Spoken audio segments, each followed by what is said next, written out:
നമസ്കാരം. കേരളത്തിലെ ആദ്യത്തെ സമ്പൂർണ്ണ പ്രമേഹ ചികിത്സാ കേന്ദ്രമായിട്ടുള്ള പാലക്കാട് അഹല്യ ഡയബറ്റീസ് ഹോസ്പിറ്റലിന് മുൻപിലാണ് ഞാനുള്ളത്. പ്രമേഹം എന്ന രോഗത്തെക്കുറിച്ചും അതിൻ്റെ സങ്കീർണതകളെക്കുറിച്ചും പ്രമേഹ പാദരോഗങ്ങളെക്കുറിച്ചുമൊക്കെ നമുക്ക് ഒരുപാട് സംശയങ്ങളുണ്ട്. ആ സംശയങ്ങൾ, അതിൻ്റെ ധാരണകൾ, തെറ്റിദ്ധാരണകൾ ഇതൊക്കെ മാറ്റിത്തരാൻ വേണ്ടി ഈ അഹല്യ ഡയബറ്റീസ് ഹോസ്പിറ്റലിലെ വിദഗ്ധരായ ഡോക്ടർമാർ നമ്മോടൊപ്പമുണ്ട്. അവർ ആ സംശയ നിവാരണം നടത്തുകയാണ്. അതിലേക്ക്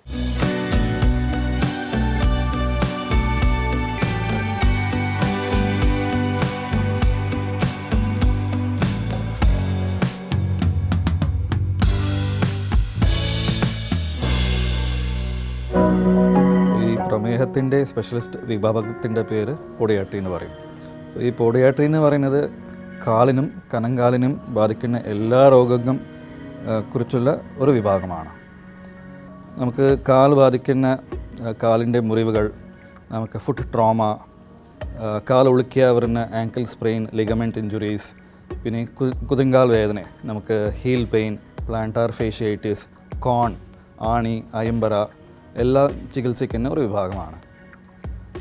പക്ഷേ നമ്മൾ പ്രധാനമായിട്ട് ഏറ്റവും കൂടുതൽ കാണുന്നത് കാലിൻ്റെ മുറിവുകൾ, പ്രമേഹം സംബന്ധിച്ചിട്ടുള്ള കാലിൻ്റെ മുറിവുകളും ഇൻഫെക്ഷനുമാണ്, ഡയബറ്റിക് ഫുട്ട് ഇൻഫെക്ഷൻസ്. നമുക്ക് ഡയബറ്റീസ് എന്ന് പറയുന്നത് പ്രമേഹം കാലിനെ നരമ്പുകളും രക്തക്കുഴ പിന്നെ എല്ലിനും എല്ലാத்தைയും ബാധിക്കും. സോ ഇത് നമുക്ക് ഒരു ഡോക്ടർ ചികിത്സിക്കാൻ പറ്റില്ല. ഇതൊക്കെ നമുക്കൊരു ടീം വേണം.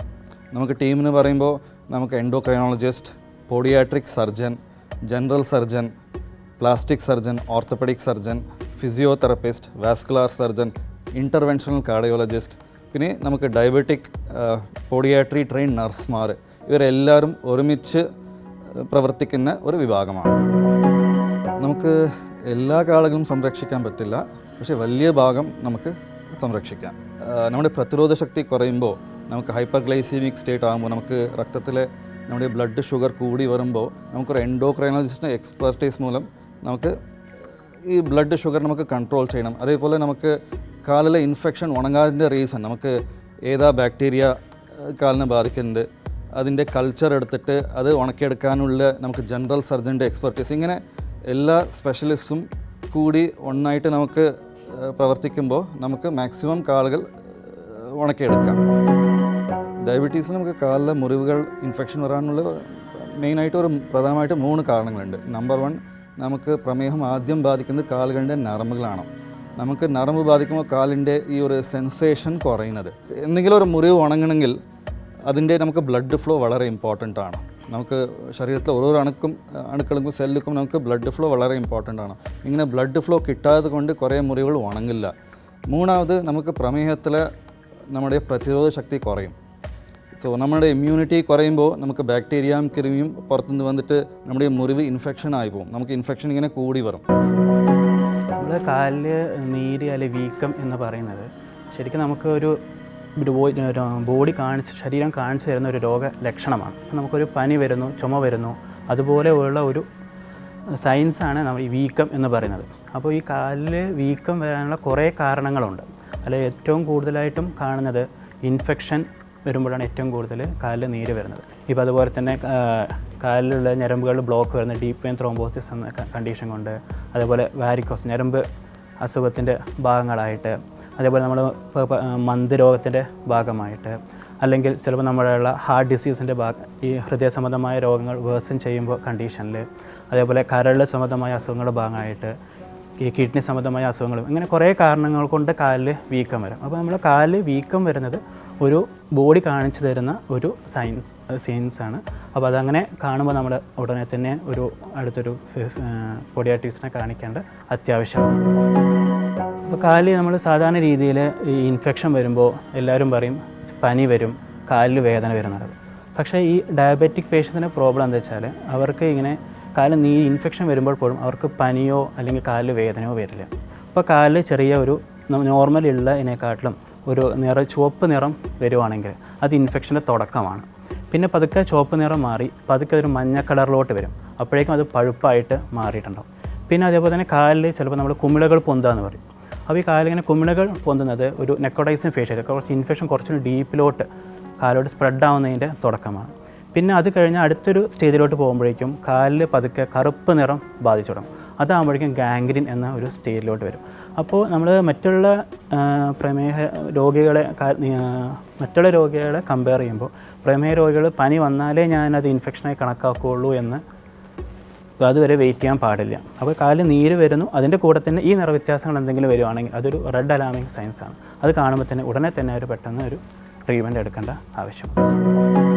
പ്രത്യേകിച്ചും പ്രമേഹ രോഗമുള്ളവർ ഈ കാലുകൾ രാവിലെയും വൈകുന്നേരവും ചെറിയ ചുടുവെള്ളം കൊണ്ടോ അല്ലെങ്കിൽ സാധാരണ വീട്ടിലുള്ള ടാപ്പ് വെള്ളം കൊണ്ടോ കഴുകി വൃത്തിയാക്കുക. ഈ വിരലിൻ്റെ ഇടയിലുകളിൽ ചിലപ്പോൾ ഫംഗൽ ഇൻഫെക്ഷൻ, പൂപ്പലുകൾ എന്നും വരുന്നുണ്ടോ എന്ന് ഡെയിലി ചെക്ക് ചെയ്യുക. പിന്നെ നഖങ്ങളൊക്കെ ഉണ്ടെങ്കിൽ കറക്റ്റായിട്ട് വെട്ടി വൃത്തിയാക്കി വെക്കുക. പിന്നെ ഏറ്റവും കൂടുതൽ അവർ നോക്കണമെന്ന് വെച്ചാൽ ഈ പുറത്തോട്ട് പോകുമ്പോഴെല്ലാം പ്രോപ്പറായിട്ടുള്ള പാദരക്ഷകൾ ഉപയോഗിക്കുക. പിന്നെ അവർ എക്സസൈസ് നടക്കാനെല്ലാം പോകുമ്പോഴേക്കും നല്ല രീതിയിലുള്ള ഷൂസുകൾ, സ്പോർട്സ് ഷൂസുകളൊക്കെ ഉപയോഗിച്ച് നടന്നു പോകും. ഇങ്ങനെയൊക്കെ ചെയ്യുവാണെങ്കിൽ ഇൻഫെക്ഷൻ വരാതെ നോക്കാൻ പറ്റും. എൻഡോക്രൈനോളജി എന്ന് കേൾക്കുമ്പോഴത്തേക്കും പലരും ചിലപ്പോൾ കേട്ടിട്ട് തന്നെ ഉണ്ടാവില്ല, പ്രത്യേകിച്ച് ഗ്രാമപ്രദേശങ്ങളിലോ. പക്ഷേ ജീവിതശൈലി രോഗങ്ങളുടെ ഒരു സൂപ്പർ സ്പെഷ്യാലിറ്റി അല്ലെങ്കിൽ ഒരു സ്പെഷ്യലിസ്റ്റ് വിഭാഗമാണ് എൻഡോക്രൈനോളജി എന്ന് പറയുന്നത്. അതായത് ഹോർമോൺ സംബന്ധമായ ചികിത്സാ രീതികളുടെ നൂതനമായ ചികിത്സകൾ വരെ കൊടുക്കുന്ന ഒരു ഡിപ്പാർട്ട്മെൻറ്റാണ്. അപ്പോൾ ഹോർമോൺസ് നമുക്കറിയാം ശരീരത്തിൽ ഏറ്റവും പ്രധാനപ്പെട്ടാണ്. ഈ ഹോർമോൺസിൻ്റെ പ്രത്യേകത എന്ന് പറയുന്നത് തന്നെ ഹോർമോൺസ് നമുക്ക് ശരീരത്തിൽ കൂടിയാലും പ്രശ്നമാണ്, കുറഞ്ഞു പോയാലും പ്രശ്നമാണ്. അപ്പോൾ അളവിൽ നിലനിർത്തുക എന്നുള്ളത് ഏറ്റവും പ്രധാനപ്പെട്ടതാണ്. അതുകൊണ്ടാണ് എൻഡോക്രൈനോളജി ഡിപ്പാർട്ട്മെൻറ്റിൻ്റെ ഒരു പ്രത്യേകതയും വരുന്നത്. ഇപ്പോൾ നമ്മളൊരു ഒ പിയിൽ നോക്കുകയാണെങ്കിൽ 60-70% ജനങ്ങളിലും നമ്മുടെ എൻഡോക്രൈൻ ഒ പിയിൽ പ്രമേഹം തന്നെയാണ് ഒരു ചികിത്സയ്ക്ക് വരുന്ന ആൾക്കാർ കൂടുതലും തന്നെ ഉള്ളത്. അനിയന്ത്രിതമായ പ്രമേഹം അതിൽ ഏറ്റവും പ്രധാനപ്പെട്ട ഒരു കാര്യം എന്ന് പറയുന്നത് നമ്മുടെ ജീവിതശൈലി തന്നെ, വേറൊന്നുമല്ല. എന്ന് വെച്ചാൽ ജീവിതശൈലി എന്ന് പറയുമ്പോഴത്തേക്കും നമുക്കറിയാം 2 കാര്യങ്ങളാണ് ഏറ്റവും പ്രധാനപ്പെട്ടത്. ഒന്ന് ഭക്ഷണം അഥവാ ഡയറ്റ്, രണ്ടാമത് നമ്മുടെ വ്യായാമം അല്ലെങ്കിൽ വ്യായാമക്കുറവ്, ഫിസിക്കൽ ആക്ടിവിറ്റി. അപ്പോൾ ഇതിൽ ഞാൻ പറയും 80% വെയിറ്റേജ് നമുക്ക് ഭക്ഷണത്തിന് തന്നെ കൊടുക്കാം, 20% വെയിറ്റേജ് നമുക്ക് ഫിസിക്കൽ ഇനാക്ടിവിറ്റിക്കും കൊടുക്കാം. അപ്പോൾ എന്താ ഫിസിക്കൽ ഇനാക്ടിവിറ്റി അല്ലെങ്കിൽ ഫിസിക്കൽ ആക്ടിവിറ്റി ഒന്നും വേണ്ടേ എന്നുള്ളതാണ് ഡോക്ടർ പറയുന്നത്? അല്ല, എന്ന് വെച്ച് കഴിഞ്ഞാൽ ഭക്ഷണം കൊണ്ട് തന്നെ നിങ്ങൾക്ക് നല്ല രീതിക്ക് പ്രമേഹത്തിലും ജീവിതശൈലി രോഗങ്ങളിലും മാറ്റം വരുത്താൻ സാധിക്കും. അതുകൊണ്ടാണ് പറഞ്ഞത്. പിന്നെ അതിൻ്റെ ഒപ്പം നമുക്ക് ഈ ഫിസിക്കൽ ആക്ടിവിറ്റി വളരെ പ്രധാനപ്പെട്ടത് തന്നെയാണ്. നമുക്ക് ഈ പറഞ്ഞ നമ്മുടെ ഓവറോളായിട്ടുള്ള മസിൽ ബിൽഡിങ്ങിനും പിന്നെ നമുക്ക് നമ്മുടെ ഈ മസിൽ ആക്ടിവിറ്റി ഇമ്പ്രൂവ് ചെയ്യണം, മസിൽ ടോണിങ് അപ്പ്, അതിനെല്ലാം വളരെയധികം അത് സഹായിക്കും. ഇതുകൂടാതെ നമുക്ക് എയറോബിക് ആയിട്ടുള്ള ഫിസിക്കൽ ആക്ടിവിറ്റി നമ്മുടെ കാർഡിയോ വാസ്കുലർ സിസ്റ്റം, നമ്മുടെ ഈ പറഞ്ഞ ഹൃദ്രോഗത്തിനുള്ള സാധ്യതയെ കുറയ്ക്കാനും അതിനൊക്കെ വളരെയധികം സഹായിക്കും. പിന്നെ നമുക്ക് അനിയന്ത്രിതമായ പ്രമേഹത്തിന് വേറൊരു കാരണം വെച്ച് കഴിഞ്ഞാൽ പലപ്പോഴും ഈ ജീവിതശൈലി മാറ്റങ്ങൾ ഉൾക്കൊള്ളാൻ ജനങ്ങൾ തയ്യാറല്ല. അതിനൊപ്പം ചിലപ്പോൾ നമ്മൾ ഡോക്ടർമാർ പ്രിസ്ക്രൈബ് ചെയ്യുന്ന രീതിക്കുള്ള ആധുനിക വൈദ്യശാസ്ത്രത്തിലെ മരുന്നുകൾ ഉപയോഗിക്കാൻ തയ്യാറാവുന്നില്ല. അപ്പോൾ ഇത് രണ്ടും കൂടിയുള്ള മിസ്മാച്ച്, അതിനൊപ്പം തന്നെ നോക്കുകയാണെങ്കിൽ അമിതവണ്ണം, ഇന്ത്യ രാജ്യത്ത് നോക്കുകയാണെന്നുണ്ടെങ്കിൽ വയറിലെ കൊഴുപ്പ് നമുക്ക് വളരെയധികം കൂടുതലാണ്. അപ്പോൾ ഈ ഒരു ഒബീസിറ്റിയും ഇപ്പോൾ വളരെയധികം കൂടിക്കൊണ്ട് വരുന്ന കാലഘട്ടമാണ്. അപ്പോൾ ഈ ഒബീസിറ്റിയും നമ്മുടെ ഈ പറഞ്ഞ അനിയന്ത്രിതമായ പ്രമേഹത്തിന് ഒരു കാരണം തന്നെയാണ്. അപ്പോൾ ജീവിതശൈലിയിലെ മാറ്റങ്ങൾ തന്നെയാണ് നമുക്ക് ഏറ്റവും പ്രധാനപ്പെട്ട പ്രമേഹ നിയന്ത്രണത്തിൽ. നിങ്ങൾ ജീവിതശൈലിയിലെ മാറ്റങ്ങൾ എത്രത്തോളം ഉൾക്കൊണ്ടുകൊണ്ട് നിങ്ങൾ മാറുന്നോ അതനുസരിച്ചിട്ട് മരുന്നുകളുടെ ഉപയോഗം തീർച്ചയായിട്ടും നമുക്ക് കുറയ്ക്കുവാനും സാധിക്കും. പ്രമേഹം എന്നുള്ളത് ഡയറക്റ്റ്ലിയെക്കാട്ടിലും ഇൻഡയറക്റ്റ്ലായിട്ടാണ് കൂടുതൽ പ്രശ്നങ്ങൾ. നമ്മുടെ മോർബിഡിറ്റി, മോർട്ടാലിറ്റി 2 കാര്യങ്ങൾ പറയണം. അപ്പം മോർബിഡിറ്റി എന്ന് പറഞ്ഞാൽ നമുക്കുണ്ടാക്കുന്ന ഡിസെബിലിറ്റി. ഇപ്പോൾ എന്തൊക്കെ ഡിസെബിലിറ്റീസ് ആണ് കൂടുതൽ പ്രമേഹം കൊണ്ട് വരുന്നത്? നമുക്ക് പ്രമേഹം എന്ന് പറയുന്നത് നോക്കുകയാണെങ്കിൽ ഡയറക്റ്റ്ലി അത് രക്തക്കുഴലിനെ ബാധിക്കുന്ന ഒരു പ്രശ്നമാണ്. ഏറ്റവും പ്രധാനപ്പെട്ട നമ്മുടെ കണ്ണ്, നമ്മുടെ കാഴ്ച. ലോകത്തിൽ നമ്മുടെ എത്ര കാഴ്ചകൾ നമുക്ക് കാണാനുണ്ട് അല്ലേ? അപ്പോൾ ഈ ചെറിയ രക്തക്കുഴലിനെ ബാധിക്കുമ്പോഴത്തേക്കും റെറ്റിനോപ്പതി, അപ്പോൾ അങ്ങനെയാണ് ലേസർ ചികിത്സ അല്ലെങ്കിൽ ഓയിൽ ഇടുക, അങ്ങനെ പല പല ചികിത്സയിലോട്ട് അത് പോകുന്നത്. അപ്പോൾ പ്രമേഹം നിയന്ത്രിച്ച് കഴിഞ്ഞാൽ തീർച്ചയായിട്ടും റെറ്റിനോപ്പതിക്കുള്ള നമുക്ക് റിസ്കുകൾ കുറയ്ക്കാൻ തന്നെ സാധിക്കും. 100-ൽ 30-40% പ്രമേഹം ഉള്ളവരിലും വൃക്കരോഗം വരാമെന്ന കണക്കുകൾ സൂചിപ്പിക്കുന്നത്. അതുകൊണ്ട് തന്നെയാണ് നമ്മുടെ നാട്ടിൽ ഇപ്പോൾ എന്താ ഡയാലിസിസ് സെൻ്ററുകളും കൂടി വരികയാണ്. നെർവുകളിലോട്ടുള്ള രക്തക്കുഴൽ ബാധിക്കുമ്പോഴത്തേക്ക് ഡയബറ്റിക് ന്യൂറോപ്പതി ഏറ്റവും പ്രധാനപ്പെട്ട വിഷയം തന്നെ. കാരണം ന്യൂറോപ്പതി വന്നു കഴിയുമ്പോഴത്തേക്ക് നമുക്കുള്ള സ്പർശനം നഷ്ടപ്പെടുകയാണ്. ലോകത്തുള്ള കണക്ക് നോക്കുകയാണെങ്കിൽ ഓരോ 30 സെക്കൻഡിലും ഒരു പ്രമേഹമുള്ള വ്യക്തിയുടെ കാലോ വിരലോ നഷ്ടപ്പെടുന്നു. അത്രയും തീവ്രതയുള്ള പ്രശ്നമാണ്. അതുകൊണ്ട് തന്നെ WHO അതിനുള്ള ഇമ്പോർട്ടൻസ് പറയുന്നത്. So we have to prevent amputations. അപ്പോൾ അതിന് നമുക്ക് പ്രമേഹം നമുക്ക് നിയന്ത്രിച്ചാൽ മാത്രമേ പാദത്തിനെ സംരക്ഷിക്കാൻ സാധിക്കുള്ളൂ. നമുക്ക് ഈ പറഞ്ഞ പോലെ ഹൃദ്രോഗം, നമുക്ക് സ്ട്രോക്ക്, പിന്നെ ഈ പറഞ്ഞ പോലുള്ള കാലിലോട്ടം രക്തയോട്ടം കുറഞ്ഞ് കഴിയുമ്പോഴത്തേക്കും നമുക്ക് വിരലുകൾ കറക്കുക. അപ്പോൾ ഇടയ്ക്ക് നമ്മൾ ശ്രദ്ധിക്കേണ്ട കാര്യം, പ്രമേഹ പാദരോഗത്തിന് ഏറ്റവും പ്രധാനപ്പെട്ടാണ് നിങ്ങൾ കാലിലെ വിരലുകളുടെ നിറം വളരെയധികം ശ്രദ്ധിക്കണം. മഞ്ഞ കളറാണെങ്കിൽ പസുണ്ടെന്നുള്ളത് ആലോചിക്കണം, പച്ച കളറാണെങ്കിലും പസുണ്ടെന്ന് ആലോചിക്കണം. അത് ചുമന്ന് വരുന്നുണ്ടെങ്കിൽ അത് നമുക്ക് സെല്ലുലൈറ്റിസ് അഥവാ ഇൻഫെക്ഷൻ തൊലിക്കകത്ത് കയറി എന്നുള്ളതാണ് കാണിക്കുന്നത്. ഇനി വിരലുകൾ കറുത്ത് വരികയാണെങ്കിലോ അത് ഗാംഗ്രീൻ, അത് വിരലുകളിലുള്ള ആ വിരൽ നഷ്ടപ്പെട്ടു എന്നുള്ളതിനെയാണ് അത് കാണിക്കുന്നത്. അപ്പം വിരലുകളുടെ നിറമാറ്റം തീർച്ചയായിട്ടും ശ്രദ്ധിക്കണേ. ഇതിൻ്റെ കൂടാതെ നമുക്ക് പറഞ്ഞ പോലെ ആൾക്കാർ പറയാറുണ്ട് മുടി കൊഴിച്ചിൽ വരാറുണ്ട്. മുടി കൊഴിച്ചിൽ കൂടാതെ നമുക്ക് നോക്കുകയാണെങ്കിൽ ഫംഗൽ ഇൻഫെക്ഷൻസ് നമുക്ക് കാണാറുണ്ട്. ഉടുക്കിലും നമ്മുടെ ആംപിറ്റ് നമ്മുടെ കക്ഷത്തിലൊക്കെ ആയിട്ട് ഫംഗൽ ഇൻഫെക്ഷൻസ് വരാം. വിരലുകൾ നമ്മുടെ നഖത്തിൽ, അപ്പോൾ ശരിക്കും നോക്കുകയാണെങ്കിൽ തലമുടി മുതൽ കാലിലെ നഖത്തിൽ വരെ നമുക്ക് പ്രമേഹത്തിൻ്റെ കോംപ്ലിക്കേഷൻസ് വരാൻ സാധ്യതകളുണ്ട്. എല്ലാവർക്കും എല്ലാം വരുമെന്ന് ഞാൻ പറയുന്നില്ല, പക്ഷേ ആർക്ക് എന്ത് വരും എന്നുള്ളത് ഈ ലോട്ടറി നമ്മൾ ആഗ്രഹിക്കാത്ത ലോട്ടറിയാണ്. അപ്പോൾ ലോട്ടറി അടിക്കാതിരിക്കണമെങ്കിൽ തീർച്ചയായിട്ടും പ്രമേഹത്തിനെ നിയന്ത്രിക്കാം. പ്രമേഹം നമുക്ക് പല തരത്തിലുണ്ട്. നമ്മൾ സമൂഹത്തിൽ ഏറ്റവും കൂടുതൽ കാണുന്നത് ടൈപ്പ് 2 പ്രമേഹമാണ്. 90% കൂടുതൽ നമ്മൾ കാണുന്നതും ടൈപ്പ് 2 പ്രമേഹമാണ്. അപ്പോൾ ഈ ടൈപ്പ് 2 പ്രമേഹത്തിന് നമുക്ക് പഠനങ്ങൾ സൂചിപ്പിക്കുന്നതെന്നോ 80% വരെ നമുക്ക് ടൈപ്പ് 2 പ്രമേഹത്തിൻ്റെ സാധ്യത കുറയ്ക്കാൻ പറ്റുന്നുള്ളത് തന്നെയാണ് ജീവിതശൈലിയിലെ മാറ്റങ്ങൾ കൊണ്ട് തന്നെ. പക്ഷേ ടൈപ്പ് 1 പ്രമേഹം വേറെയാണ്. അത് വളരെയധികം ഈ പറഞ്ഞ പോലുള്ള ഇൻസുലിൻ ഡെഫിഷ്യൻസിയാണ് ടൈപ്പ് 1 പ്രമേഹത്തിൽ. അപ്പോൾ അവിടെ ഇൻസുലിൻ ചികിത്സ മാത്രമല്ല, ലോകത്ത് എന്തായാലും ഈ ഒരു നിമിഷം വരെ എവിടെ പോയാലും ടൈപ്പ് 1 പ്രമേഹത്തിന് ഇൻസുലിൻ ചികിത്സ മാത്രമാണ്. ടൈപ്പ് 2 പ്രമേഹത്തിന് നമുക്ക് തുടക്കത്തിൽ നിങ്ങൾ വെയിറ്റ് ഉള്ളൊരു വ്യക്തിയാണെന്നുണ്ടെങ്കിൽ തുടക്കമായി ഇപ്പോൾ നിങ്ങളിപ്പോൾ കണ്ടുപിടിച്ച് അധികം ആയില്ല, നിങ്ങൾക്ക് വലിയ കോംപ്ലിക്കേഷൻസിലോട്ടും നിങ്ങൾ നീങ്ങിയിട്ടില്ല, നിങ്ങൾക്ക് ഇൻസുലിൻ ഉപയോഗമൊന്നും നിങ്ങൾ തുടങ്ങിയിട്ടില്ല, അപ്പോൾ അങ്ങനത്തെ ഒരു അവസ്ഥയിലാണെങ്കിൽ നിങ്ങൾക്ക് ഡയബറ്റീസ് റെമിഷനിലോട്ട് പോകാൻ. റെമിഷൻ എന്ന് വെച്ച് കഴിഞ്ഞാൽ നിങ്ങളുടെ പ്രമേഹത്തിന് നിങ്ങൾ ഉറക്കത്തിലോട്ട് അയക്കുക. അത് എപ്പോൾ വേണമെങ്കിലും കപാലി തിരിച്ച് വരാം. അപ്പോൾ വരാതിരിക്കണം എന്നുണ്ടെങ്കിൽ ജീവിതശൈലിയിലെ മാറ്റങ്ങൾ നിങ്ങൾ വളരെയധികം ശ്രദ്ധിക്കേണ്ടത് തന്നെയാണ്. 1921 എപ്പോഴാണ് പല ശാസ്ത്രജ്ഞന്മാർ ബാൻഡിങ് മക്ലൂർമെസ്റ്റ് നോബൽ പ്രൈസ് വിന്നേഴ്സാണ്.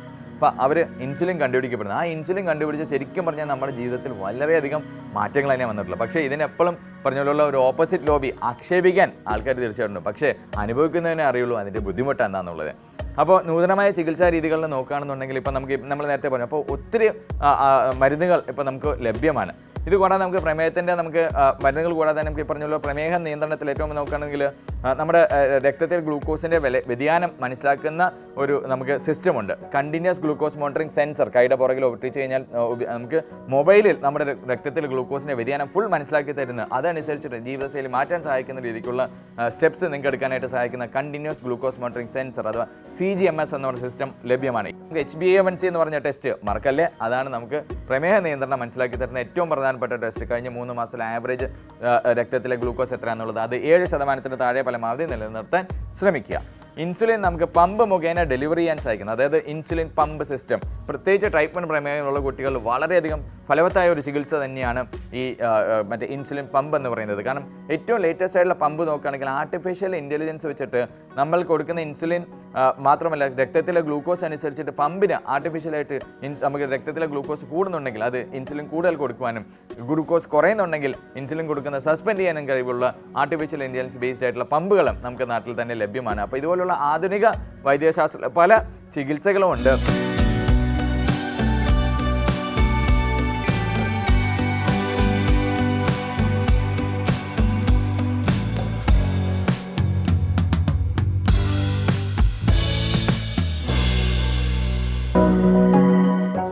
കാലുകളിൽ വളരെ കാലമായി ഉറങ്ങാതെ മുറിവുകൾ ഉണ്ടാകാൻ പല കാരണങ്ങളുണ്ട്. പ്രധാനപ്പെട്ട കാരണങ്ങളിലൊന്ന് ഉള്ള മുറിവുകൾ വെച്ച് കെട്ടി അത് വീണ്ടും വീണ്ടും അതിലേക്ക് പ്രഷർ ചെല്ലുന്ന രീതിയിൽ നടക്കുന്നത് ഒരു പ്രധാന കാരണമാണ്.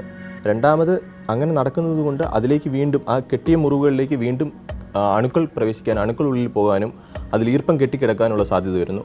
അത് കാരണം അത് എല്ലിലേക്ക് പടരുവാൻ, കാലിലെ എല്ലുകളിലേക്ക് പടർന്ന് അത് ഓസ്റ്റിയോമൈലിറ്റിസ് എന്ന് പറഞ്ഞ ഒരു കണ്ടീഷൻ ഉണ്ടാകാൻ സാധ്യതയുണ്ട്.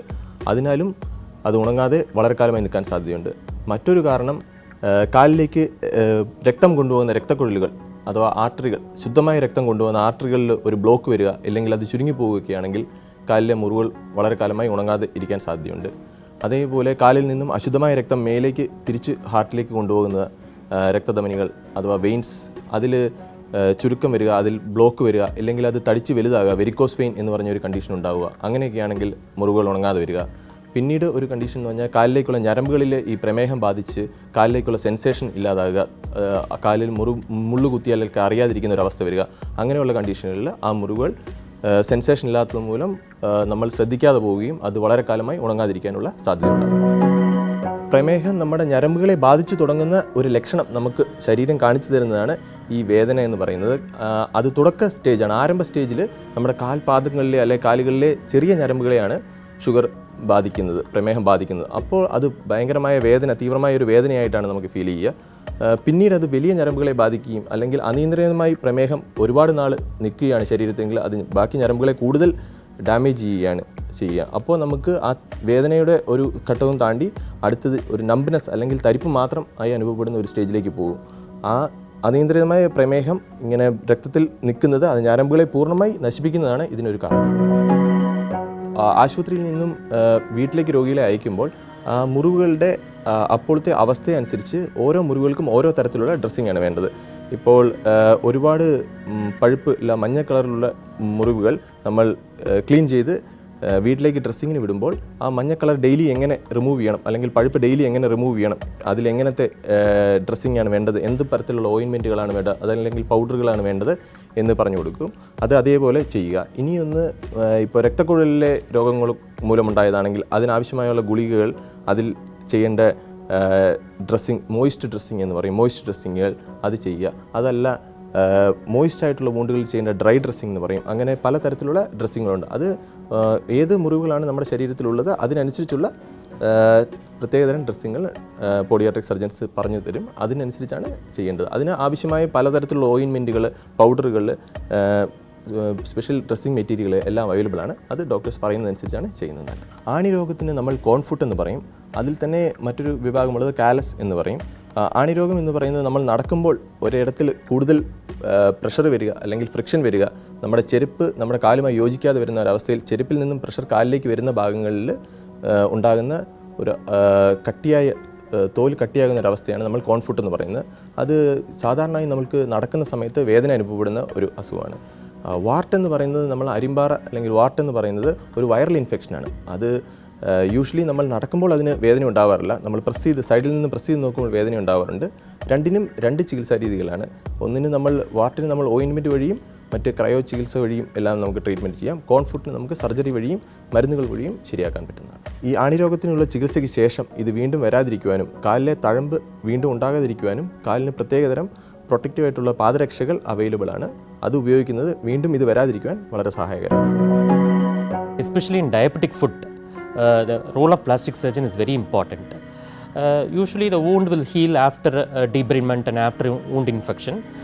Wound will heal naturally, but how the wound heals is very important. If the wound is not properly healed, the patient may walk with the difficulty, with pain. The ulcer may recur after improper healing. So there comes the role of plastic surgeon.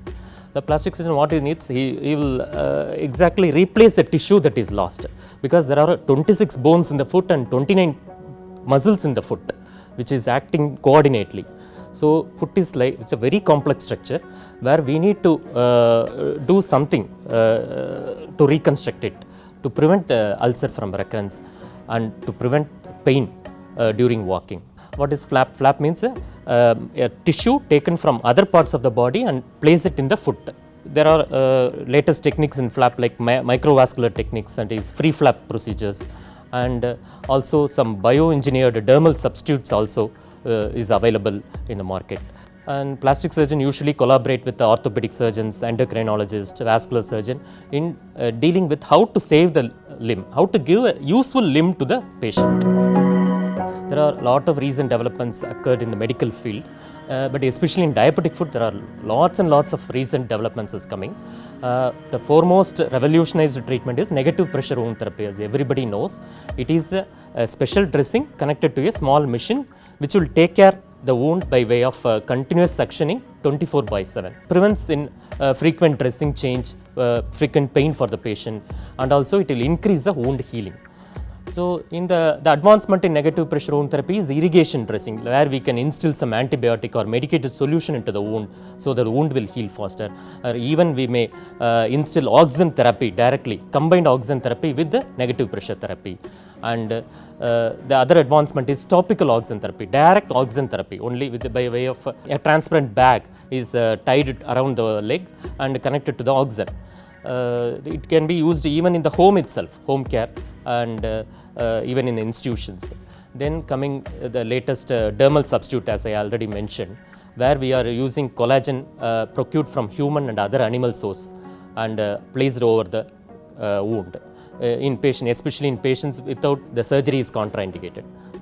And the other advancement is growth factor therapy, where we can use growth factor ointments directly into the wound, which will heal the wound. And the other advancement is PRP therapy. It is called platelet-rich plasma, where we are taking blood from the patient and centrifuge it and instill the growth factors directly into the wound. It will increase the healing time. The other latest advancement is laser therapy, which will increase the wound healing rate in especially in chronic non-healing ulcers and venous ulcers and arterial ulcers like that. Then coming to that is stem cell therapy. What is stem cells? Stem cells these are the cells coming from the placenta, which we can direct it to form into any type of tissue. So we can even reconstruct the lost muscles, tendons, bones, everything by way of stem cell therapy, and it is in the pipeline now. It is in the phase 3 trial, and we are also in future we will also use it. Then coming is the latest is smart bandages. Smart bandages means we can apply the dressing, and there is a chip inside the dressing where the chip is connected to the smartphone of the doctor. If there is any problem occurs inside the wound, the doctor will be intimated by the smartphone. So if there in case of any infection or any necrosis, that is any tissue loss, so immediately the doctor will open the wound and will correct it. പറഞ്ഞു ഈ diabetic ഉള്ള രോഗികൾക്ക് മൈക്രോവാസ്കുലാറിലും affective മാക്രോവാസ്കുലാറിലും affective.